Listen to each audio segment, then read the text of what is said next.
நம்ம வீடியோவை இப்பதான் நீங்க புதுசா வாட்ச் பண்ணிட்டு இருக்கீங்க அப்படின்னா, நம்மளுடைய சேனல்ல தொடர்ந்து ஜோதிடம் சம்பந்தமான வீடியோக்களை தான் பதிவேற்றம் செஞ்சுக்கிட்டு இருக்கிறோம். ஜோதிட ஆர்வலர்களுக்கும், ஜோதிட மாணவர்களுக்கும் பயனுள்ள வகையில ஒவ்வொரு தகவலையும் நம்ம ரொம்ப தெளிவா, அழகா போட்டுட்டு இருக்கோம்.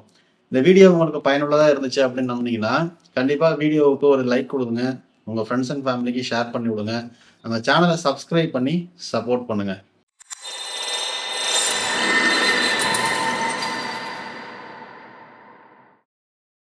வணக்கம் அனைவருக்கும். நான் உங்கள் ஜோதிடர் செல்வம். இந்த வீடியோவில் நம்ம எதை பற்றி தெரிஞ்சுக்க போகிறோம் அப்படின்னா, ஒரு ஜாதகத்தில் கிரகங்களால் 63 வகையான தோஷங்களை கொடுக்க முடியும். 63 கிரக தோஷங்களும் பரிகாரங்களும் அப்படிங்கிற புக்கில் தான் இந்த 63 வகையான தோஷங்களையும் நான் பார்த்தேன். ஆனால் நாம் ஜோதிடம் படிக்கிறப்போ அல்லது கற்றுக்கிறப்போ, ஜோதிடத்தை பற்றி தெரிஞ்சுக்கிறப்போ நிறையா இந்த தோஷம் இருக்குது, அந்த தோஷம் இருக்குது, புத்திர தோஷம், கலத்திர தோஷம், எப்பா முடியல அவ்வளவு தோஷங்கள் சொல்லுவாங்க. வாடிக்கையாளர்களும் சார் எனக்கு நாகதோஷம் இருக்குன்னு சொன்னாங்க, சார் எனக்கு காலசிற்ப தோஷம் இருக்குன்னு சொன்னாங்க, இந்த மாதிரி சொல்லிக்கிட்டே இருக்காங்க இல்லைங்களா. சரி, அதுக்காக நூல்கள் இருக்குதா அப்படின்னு தேடி போறப்பதான் எனக்கு இந்த புக்கு கிடைச்சது. ரொம்ப ரொம்ப அருமையான தகவல்கள் இந்த புக்கில் கொடுக்கப்பட்டிருக்கு.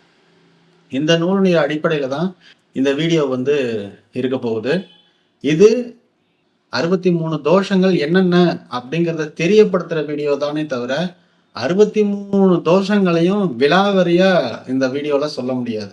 ஏன்னா ஒவ்வொரு தோஷங்களுமே ஒவ்வொரு மாதிரியான டாபிக்ஸ். சரிங்களா, ஒரு தோஷத்துக்கே 5-6 வீடியோ போடுற மாதிரி இருக்கும். சரிங்களா, அதெல்லாம் நம்ம ஃபியூச்சர்ல பார்ப்போம்.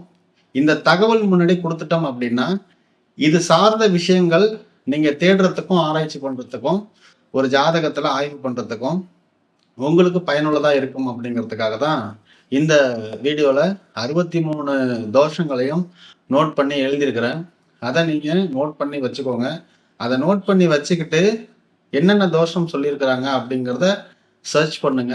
ஒவ்வொரு தோஷமா நீங்க சர்ச் பண்ணும்போது கண்டிப்பா அது உங்களுக்கு ஒரு நல்ல புரிதலை கொடுக்கும். ஒரு ஜாதகத்துல இதை எப்படி கரெக்டா பார்க்கணும் அப்படிங்கிறதும் நமக்கு தெரிய வரும். சரிங்களா, சரி, நம்ம இப்போ இந்த 63 வகையான தோஷங்கள்லாம் என்னென்ன அப்படிங்கிறத முதல்ல தெரிஞ்சுப்போம். அப்பதான் அதை பத்தி ஆராய்ச்சி பண்றதுக்கும் தேடுறதுக்கும் நமக்கு ஒரு வாய்ப்பு கிடைக்கும். சரிங்களா, இப்போ பாருங்க, இந்த போர்டில் நான் எழுதியிருக்கிறேன். சரிங்களா, இதை நீங்க பார்த்துக்கோங்க. நான் இந்த போர்டில் இருக்கிற ஒவ்வொரு தோஷத்தையும் படிச்சுட்டு அதுக்கு சின்ன சின்ன ஒரு இன்ட்ரோ கொடுக்குறேன். சரிங்களா, அப்பதான் உங்களுக்கு அது என்ன அப்படிங்கிற ஒரு புரிதல் கிடைக்கும். ஃபர்ஸ்ட் பார்த்தீங்கன்னா அசுப நட்சத்திர தோஷம் அப்படின்னு இருக்கு. சரிங்களா, இந்த அசுப நட்சத்திர தோஷம் அப்படின்னா நட்சத்திரங்கள் அப்படிங்கிறது 27 நட்சத்திரங்கள் இருக்கு. இந்த 27 நட்சத்திரங்கள்ல அசுப நட்சத்திரங்கள், சுப நட்சத்திரங்கள் அப்படின்னு இருக்கு. இப்போ நம்ம அசுப கிரகங்கள்னு சொல்றோம் பார்த்தீங்களா, அந்த அசுப கிரகங்களுடைய நட்சத்திரங்கள் அசுபத்தன்மை வாய்ந்தது தான். நம்மளுடைய ஜென்ம நட்சத்திரத்துக்கு தகுந்த மாதிரி தாராபலன்ல மாறும். ஆனா அந்த அசுப நட்சத்திரங்கள்ல கிரகங்கள் உட்காரும் பொழுதோ அல்லது நம்மளுடைய 5ஆம் அதிபதி, 9ஆம் அதிபதி, லக்னாதிபதி, லக்னம் இவைகள்லாம் நிற்கும் பொழுது ஒரு தன்மையை ஏற்படுத்துது அப்படிங்கிறது தான் இந்த அசுப நட்சத்திர தோஷம் அப்படிங்கிறதுல விளக்கமா கொடுத்துருக்குறாங்க. ரெண்டாவது பார்த்தீங்கன்னா ஹோரை தோஷம். ஹோரை தோஷம் அப்படிங்கிறது ஒவ்வொரு ராசியிலும் சந்திர ஹோரை, சூரிய ஹோரை அப்படின்னு இருக்கும். சரிங்களா, அப்போ அந்த ஹோரையில நம்ம பிறக்கும் பொழுது அது சுபஹோரையா அசுப ஹோரையா அது சம்பந்தப்பட்ட ஒரு தோஷம் நம்ம ஜாதகத்துல ஏற்படுது அப்படிங்கிறத சொல்றாங்க. நீங்க நல்லா புரிஞ்சுக்கணும், தோஷம் அப்படிங்கிறது பெரிய பிரச்சனை கிடையாது. முதல்ல அதை புரிஞ்சுக்கோங்க. தோஷம், யோகம் இது ரெண்டுமே ஒரே மீனிங் தான். என்னன்னா இப்ப யோகம் அப்படின்னு சொல்றது 2 கிரக இணைவுகளை தான் யோகம்னு சொல்றோம். அது நல்ல இணைவா இருந்துச்சு அப்படின்னா அது யோகம்னு சொல்றோம். கெட்ட இணைவா இருக்குது அப்படின்னா அதை தோஷம்னு சொல்றோம். அவ்வளவுதாங்க விஷயம். நீங்க தோஷம்னா ஒரு பெரிய விஷயம் அப்படின்னு நினைச்சுக்கிறதோ அல்லது யோகம் அப்படின்னா அது மிகப்பெரிய ஒரு நல்லது ஜாதகத்துல அப்படின்னு நினைக்கிறதோ தப்பு. சரிங்களா, தோஷம்னாலும் யோகம்னாலும் ஒண்ணுதான். என்னன்னா கிரகங்கள் இணைவை பொறுத்து தான். அது நல்ல கிரகங்கள் இணைஞ்சிருக்குதா அல்லது தீய கிரகங்கள் இணைஞ்சிருக்குதா அப்படிங்கிறத வேறுபடுத்தி காட்டுறதுதான் யோகமும் தோஷமும். அந்த அளவுல அதை புரிஞ்சுக்கிட்டீங்க அப்படின்னா உங்களுக்கு புரிதல் ரொம்ப எளிமையாகவும் தெளிவாகவும் பயம் இல்லாமையும் இருக்கும். சரிங்களா, ஹோரை தோஷம் அப்படிங்கிறது அதுதான். இப்போ ஒரு ராசியில சந்திர ஹோரை, சூரிய ஹோரை அப்படின்னு இருக்கு. அதே மாதிரி நம்மளுடைய ஜாதகத்திலையும் ஹோரைகள் இருக்குது. சூரிய ஹோரை, சுக்கிர ஹோரை, குரு ஹோரை, இந்த மாதிரி ஹோரைகள் இருக்கு. இந்த மாதிரி ஹோரைகளை சுப ஹோரையா அசுப ஹோரையா லக்னம் எடுத்தது, அவ்வளவுதானே. அதுல என்ன மாதிரியான சிக்கல் அந்த ஜாதகத்துல இருக்கு? இப்போ ஒரு சனி ஹோரையில பிறந்திருக்காங்கன்னு வச்சுக்கோங்க, மேஷ லக்னமா இருக்கு, சனி ஹோரையில பிறந்திருக்காங்க அப்படின்னா மேஷ லக்னத்துக்கு சனி பாதகாதிபதி. அப்ப சனி ஹோரையிலேயே ஜனனம் இருக்கு அப்படிங்கிறப்ப சனி பகவான் அந்த ஜாதகத்துல வலுத்திருந்தாரு அப்படின்னா அவங்களுக்கு ஆயுள் காரகனா இருக்கிறாரு, தொழில் காரகனா இருக்கிறாரு, லாபத்துக்கு காரகமா இருக்கிறாரு, சரிங்களா. அப்ப அதுல ஏதாவது சிக்கல்கள் ஏற்படும் அப்படிங்கிறத ஜாதகத்துல ஆராயணும். அப்படிங்கிறதுக்காக தான் இதை முன்னிலைப்படுத்தி பாயிண்ட் அவுட் பண்ணி வைக்கிறது, சரிங்களா.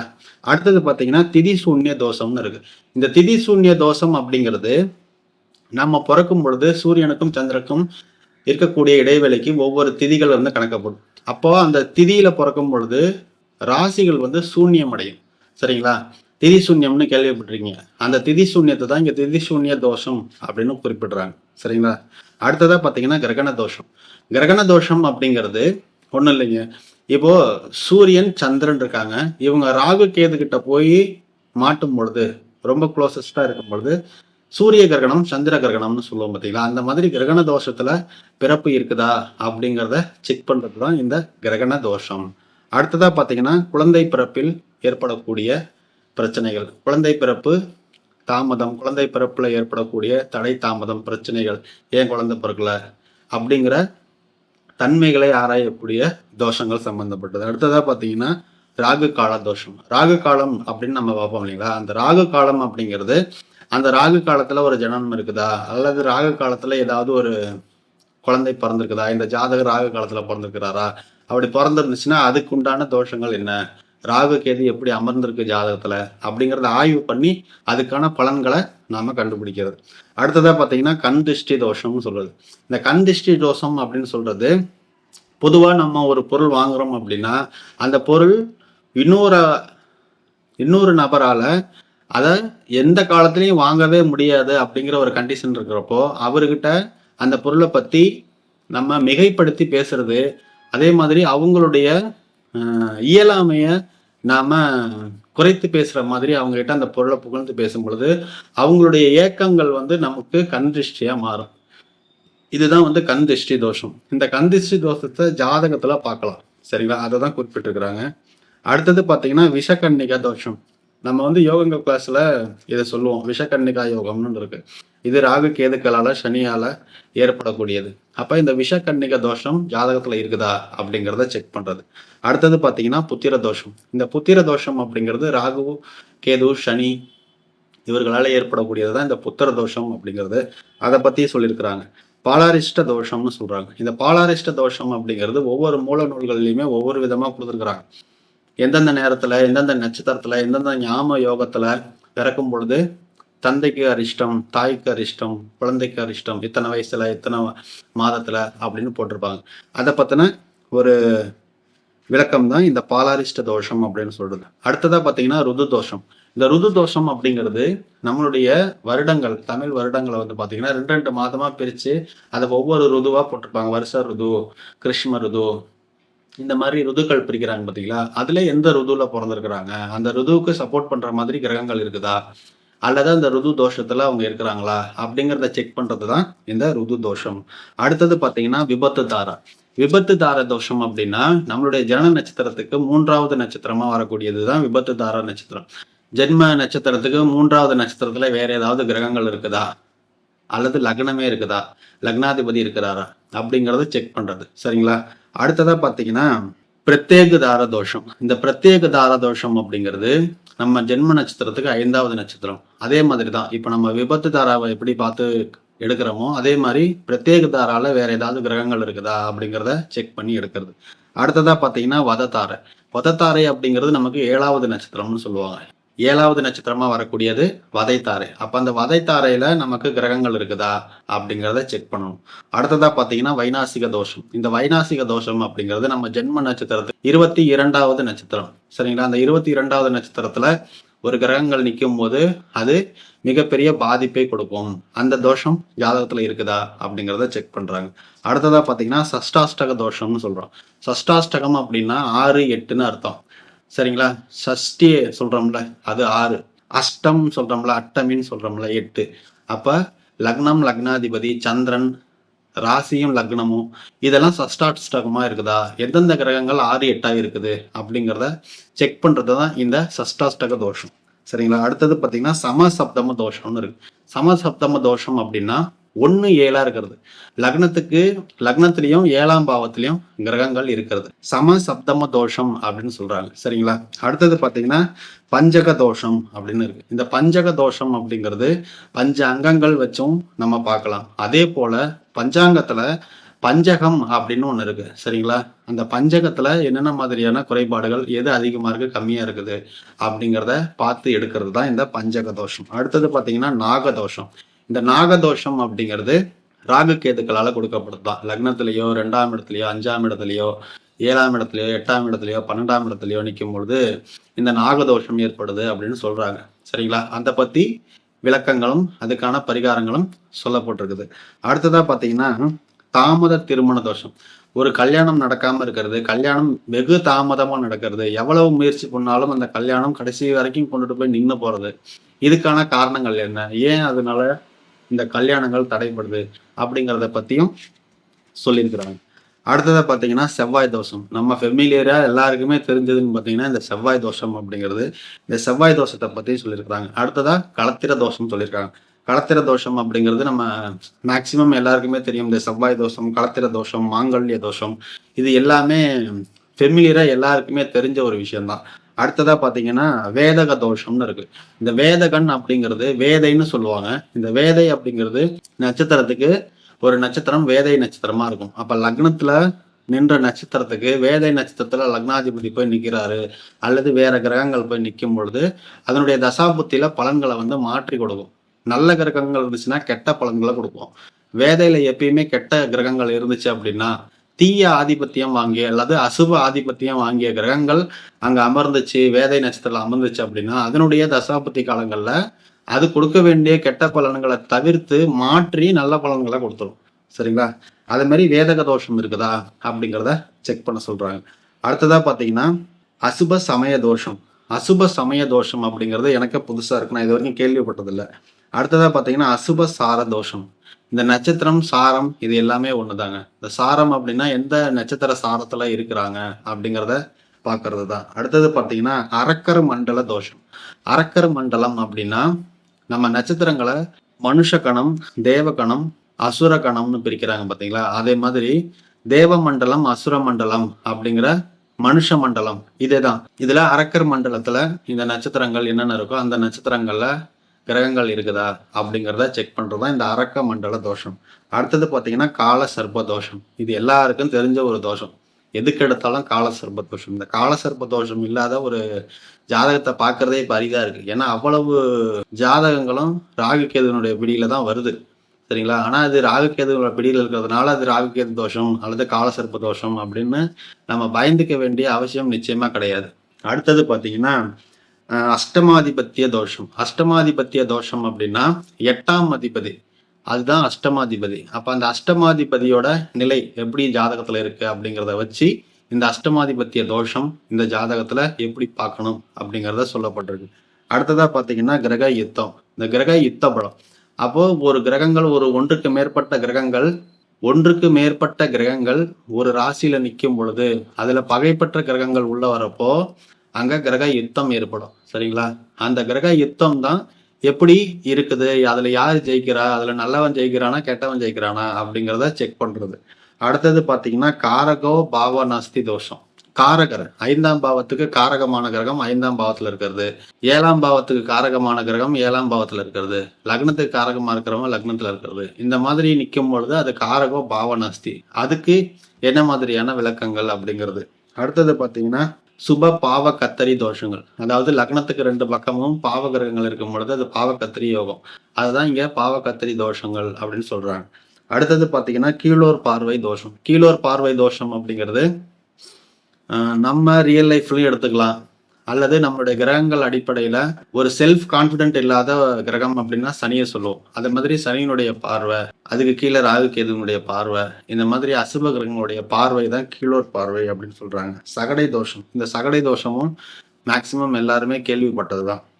அடுத்தது பார்த்தீங்கன்னா பரிவர்த்தனை தோஷம். பரிவர்த்தனை தோஷம் அப்படிங்கிறது ஒரு நல்ல கிரகமும் தீய கிரகமும் பரிவர்த்தனை ஆகிறது. அப்படி இல்லைன்னா ஒரு உச்ச கிரகம் நீச்ச கிரகத்தோட பரிவர்த்தனை ஆகிறது.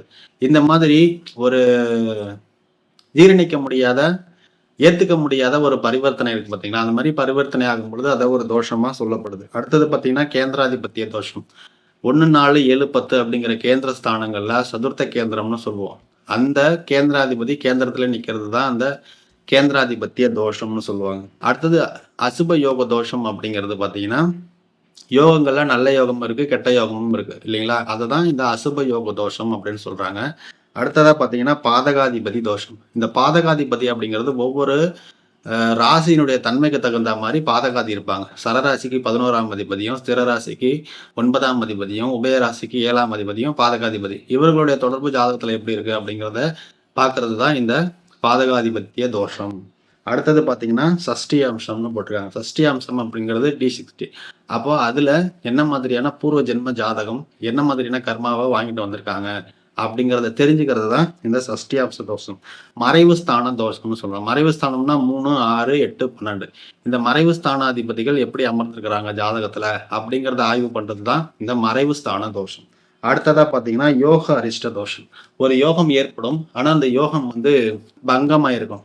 யோகங்கள் ஒண்ணு அந்த யோகம் நடக்கிறப்போ வயசு இருக்காது, அல்லது அந்த யோகத்தை அனுபவிக்கிற தன்மை ஜாதகத்துல இருக்காது. அந்த மாதிரியான நிலைகள் இருக்கா அப்படிங்கிறத சொல்றதுதான் இந்த யோக அரிஷ்ட தோஷம். அடுத்ததா பார்த்தீங்கன்னா பகை நீச்ச தோஷம். ஒரு கிரகம் பகை பெற்று நீச்சமா இருக்கிறது பார்த்தீங்களா, அதுதான் பகை நீச்ச தோஷம். கிரக சேர்க்கை தோஷம். அப்போ இந்த கிரக சேர்க்கை தோஷம்ங்கிறது சுப கிரகமும் அசுப கிரகமும் சேர்றது, அல்லது அசுப கிரகமும் அசுப கிரகமும் சேர்றது. இந்த மாதிரி ஒரு ஜாதகத்துல ஒரு நல்ல தன்மையில இல்லாத, அந்த ஜாதகத்துக்கு நன்மை செய்ய முடியாத கிரகங்கள் சேருது அப்படின்னா, அது நமக்கு நல்லது நடக்கக்கூடிய இடத்துல சேருது அப்படின்னா, அதுதான் இந்த கிரக சேர்க்கை தோஷம். அஸ்தங்க தோஷம் அப்படிங்கிறது சூரியனால என்னென்ன கிரகங்கள் அஸ்தமனம் அடையுது அப்படிங்கிறத செக் பண்றது. அடுத்தது பாத்தீங்கன்னா வக்ர தோஷம். கிரகங்கள் வக்ரம் அடையும் சூரியனால. அப்போ எந்தெந்த கிரகம் வக்ரம் அடைஞ்சிருக்கு, அது எந்த ஆதிபத்தியம் வாங்கியிருக்கு அப்படிங்கிறத செக் பண்றது. அடுத்தது பாத்தீங்கன்னா அஷ்டவர்க்க தோஷம். அஷ்டவர்க்கம் அப்படிங்கிறது 8 வகையான அஷ்டவர்க்கங்கள் இருக்குது. லக்னம் முதல் கொண்டு ராகு கேதுகளுக்கு கிடையாது. மற்ற 7 கிரகங்களும் லக்னமும் சேர்த்து 8 அஷ்டவர்க்கம். இந்த 8 அஷ்டவர்க்கத்துல என்னென்ன மாதிரியான ஸ்கோர் ஒவ்வொரு பாவமும் வாங்கியிருக்கு அப்படிங்கிறத செக் பண்றது. எது பலமா இருக்கு, பலவீனமா இருக்கு அப்படிங்கிறத பார்க்கறது. லாபாதிபதி நஷ்டாதிபதி, அதாவது லாப நஷ்ட தோஷம். இப்போ 11ஆம் பாவத்தை லாபம்னு சொல்றோம், 12ஆம் பாவத்தை விரயம்னு சொல்றோம். அப்ப நம்முடைய அஷ்டவர்க்கத்துல 11ஆம் பாவமும் 12ஆம் பாவமும் எவ்வளவு ஸ்கோர் வாங்கியிருக்கு அப்படின்னு பார்த்தோமா, இது லாப ஜாதகமா நஷ்ட ஜாதகமா அப்படின்னு நம்மளால பார்க்க முடியும். அதே மாதிரி அசுப தசா புத்தி தோஷம். நம்மளுடைய தசா புத்திகள் என்ன நடந்துகிட்டு இருக்குது, அசுப கிரகங்களோட தசா புத்தி நடந்துகிட்டு இருக்கா அப்படின்னு செக் பண்றது. அடுத்தது ராஜயோக பங்கங்கள். அதாவது ஒரு ஜாதகத்துல ராஜயோகம் ஏற்படும் அப்படின்னு இருக்கும், ஆனா அந்த யோகங்கள் சில கிரகங்களினுடைய பார்வையினாலேயோ சேர்க்கையினாலேயோ அது பங்கமாகும். அதுதான் இங்க ராஜயோக பங்க தோஷம்னு சொல்றாங்க. அடுத்தது பாத்தீங்கன்னா சந்திராரிஷ்ட பங்க தோஷம்னு சொல்றாங்க. சந்திராரிஷ்டம்னு சொல்லுவாங்க சரிங்களா. சந்திராஷ்டமும் வேற, சந்திர அரிஷ்டம்ங்கிறது வேற. அதுல ஏதாவது பங்கம் இருக்குதா அப்படின்னு செக் பண்றது. அடுத்தது பாத்தீங்கன்னா ராசியினுடைய இல்லங்கள், அதாவது ஒவ்வொரு வீடுன்னு சொல்றோம் பாத்தீங்கன்னா, அந்த வீடுகள்ல கிரகங்களுக்கு அவஸ்தைகள்னு இருக்கு. 6 வகையான அவஸ்தைகள் இருக்கு. அந்த 6 வகையான அவஸ்தைகள்ல எந்தெந்த கிரகங்கள் என்னென்ன மாதிரியான அவஸ்தையில இருக்குது சரிங்களா. சில ஜோதிடர்கள்லாம் பேசும்போது பாத்தீங்கன்னா, இந்த கிரகம் பால கிரக அவஸ்தையில இருக்குது, இந்த கிரகம் பாத்தீங்கன்னா மிருத்ய அவஸ்தையில இருக்குது அப்படின்னு சொல்லுவாங்க. இந்த அவஸ்தைகளை பொறுத்து தான் அந்த ஜாதகத்துல அந்த ஜாதகர் எப்படி பலன்களை அடைகிறாரு, எப்படி அவரு செயல்படுறாரு அப்படிங்கிறத நம்மளால சொல்ல முடியும். அடுத்தது பாத்தீங்கன்னா மாந்தி தரும் தோஷம். மாந்தி தோஷம் அப்படிங்கிறது நம்ம எல்லாருக்குமே தெரியும், எக்கச்சக்கமான வீடியோக்கள் இருக்குது சரிங்களா. அடுத்ததா பாத்தீங்கன்னா குளிகாதி ஐவர் தோஷம்னு இருக்கு. இந்த குளிகாதி ஐவர் அப்படிங்கிறது ஒவ்வொருத்தரும் ஒவ்வொரு மாதிரி சொல்றாங்க. குளிகாதி ஐவர், அப்புறம் தூமாதி ஐவர், குளிகாதி நால்வர், தூமாதி நால்வர் இப்படிலாம் சொல்றாங்க. இது பெரிய பெரிய சப்ஜெக்ட், இதுக்குன்னு தனி சிலபஸே இருக்குது. ஆனா இது என்னன்னு தெரிஞ்சுக்கோங்க. இந்த குளிகாதி ஐவர்கள்னு சொல்றது நம்மளுடைய நவ கிரகங்கள் இருக்காங்க பார்த்தீங்களா, அவர்களுடைய உபகிரகங்கள், அதாவது அவர்களுடைய புத்திரர்கள் அப்படின்னு சொல்லப்படுது. இது பெரிய சப்ஜெக்ட், தேடி பாருங்க. நிறைய நெட்ல கிடைக்குது.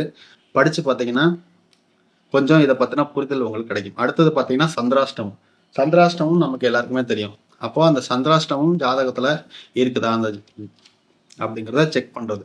அசுப கோச்சார தோஷம். இப்போ நம்ம கோச்சாரங்கள் பார்ப்போம் இல்லைங்களா? அந்த கோச்சாரம் நம்மளுடைய நிகழ்கால ஜாதகத்துக்கு, நம்மளுடைய ஜனகால ஜாதகத்துக்கு கோச்சார ஜாதகம்.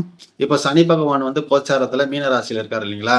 அப்போ இந்த கோச்சாரத்துக்கு நம்மளுடைய வேற லக்னங்களுக்கு அசுபஸ்தானமா இருக்குது அப்படின்னா, அப்ப அங்க சனி பகவான் வரும்போது எல்லாரும் இந்த ராசிக்கு நல்லது, அந்த ராசிக்கு தீமை அப்படின்னு போறாங்க பார்த்தீங்களா? அந்த மாதிரியான விஷயங்கள் தான் இந்த கோச்சார தோஷங்கள். அடுத்ததா பார்த்தீங்க அப்படின்னா ஏழரை சனி தீமைகள். இந்த ஏழரை சனி எப்போ வருது, எத்தனை ரவுண்டு வருது, அப்போ என்னென்ன மாதிரியான பலன்களை அவர் அனுபவிக்க போறாரு, என்னென்ன மாதிரியான தீமைகளை அனுபவிக்க போறாரு அப்படிங்கிற ஏழரை சனி பத்தின தகவல்கள். அடுத்தது பார்த்தீங்கன்னா திருஷ்டி தோஷம். ஒரு திருஷ்டி உருவாகிறது. அங்க கண் திருஷ்டி பார்த்தோம் பாத்தீங்களா? அதே மாதிரி நம்மளை பார்த்து யாராவது பொறாமப்படுறதோ அல்லது ஏங்குறதோ, இது நம்மளை பார்த்து நம்ம சொல்லும் பொழுது கண் திருஷ்டியா வரும். இது நமக்கே திருஷ்டி வரும். எப்படி இருக்கான் பாரு, எப்படி இருந்தாலும் எப்படி இருக்கான் பாரு, இப்படிலாம் நம்ம மேல திருஷ்டி வருது பார்த்தீங்களா? அந்த மாதிரி திருஷ்டி தோஷங்கள் அதையும் ஜாதகத்துல பார்க்க முடியும்.